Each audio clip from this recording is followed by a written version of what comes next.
Good morning, তোমরা সবাই কেমন আছো? আশা করি ভালো আছে, আমিও ভালো আছি। তো দেখো আমি দাদুর ঘরে চলে এসেছি। আমি এখন ফুলের সাজিটা নেব, ফুল তুলবো আজকে যেহেতু বৃহস্পতিবার।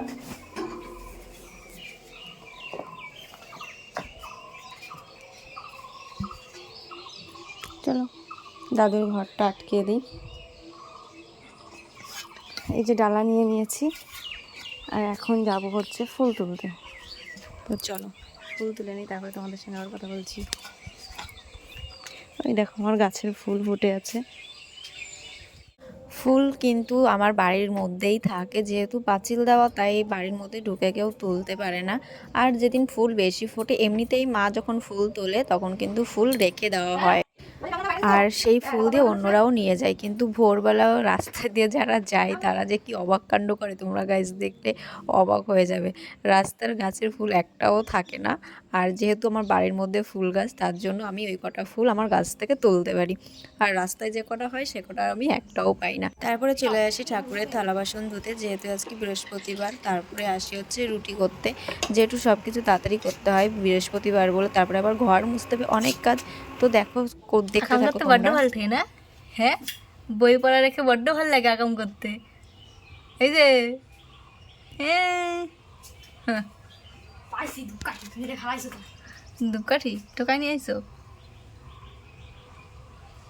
ফেলো ফেলো ফেলো, নোংরা গুলো ফেলো,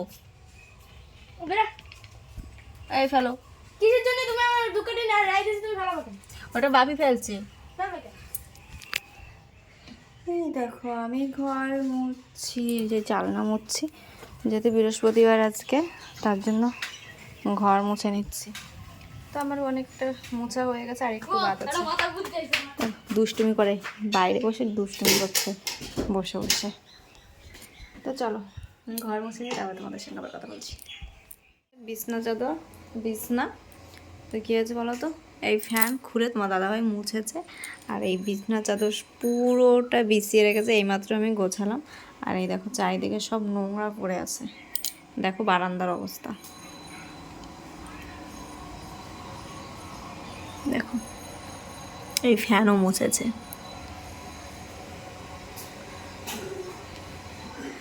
এই যে সব কিছু ধুলো করে রেখে গেছে। আমি সকালবেলা ঘর মুছেছি, আর সব জায়গায় ধুলো ধুলো করে রেখে গেছে। এখন আমার সব গোছাতে হবে। দেখো ছেলে জামা কাপড় রেখেছে, দেখো এই যে সব বিছিয়ে রেখে গেছে। এখন আমি সারাক্ষণ বসে বসে এগুলো আবার বিছাবো। মানে কি বলতো, আমার আর কোনো রান্না করে এসেছি, তবু এখন সব কিছু গোছাতে হবে আমাকে। আর মা বাইরে বসে মাংসটা রান্না করছে, দেখো।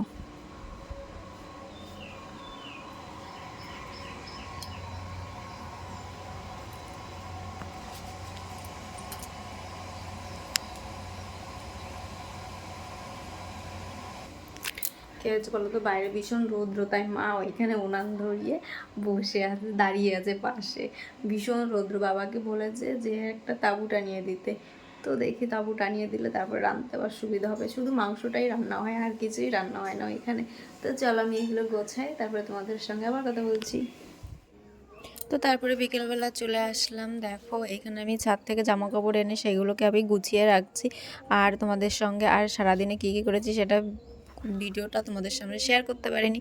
তো জাস্ট বিকেলবেলা জামা কাপড়টা গোছাচ্ছি। আর চলো ছেলে বাইরে কী করছে সেটাও দেখাচ্ছি। খেলছে, চলো তোমাদের দেখাচ্ছি।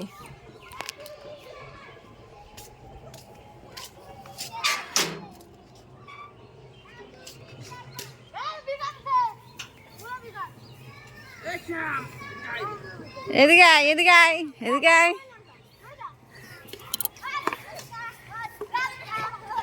এই যে ছেলে খেলছে। আলু, কি ব্যাপার?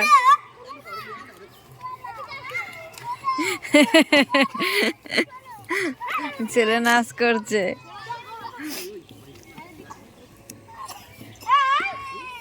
ওর মধ্যে গৌরাবে। এই কিরে, কিরে, কি করিস ওর মধ্যে? হ্যাঁ, এদিকে আসো, এদিকে আসো।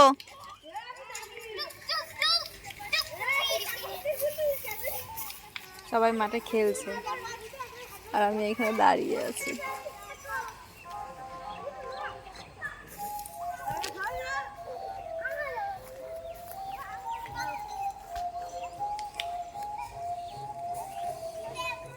ছেলে এখন খাচ্ছে হচ্ছে পাউরুটি। আমারটা আমি খেয়ে ফেলেছি সন্ধ্যার আগে, আর ও এখন খাচ্ছে। আমি সন্ধ্যা দিয়ে দেওয়া হয়ে গেছে, এখন খাচ্ছে ও। কি আছে? ক্রিম? কি অবস্থা! পাউরুটির মধ্যেই পয়সা! হ্যাঁ, আমি তো অবাক। পাউরুটির মধ্যে পয়সা? হ্যাঁ, না তুমি রাখিছো? আমি রাখি না। এটা হতেই পারে না, তুমিই রাখছো। আমি রাখি না। না না না, দেখি তোমার মুখটা দেখি।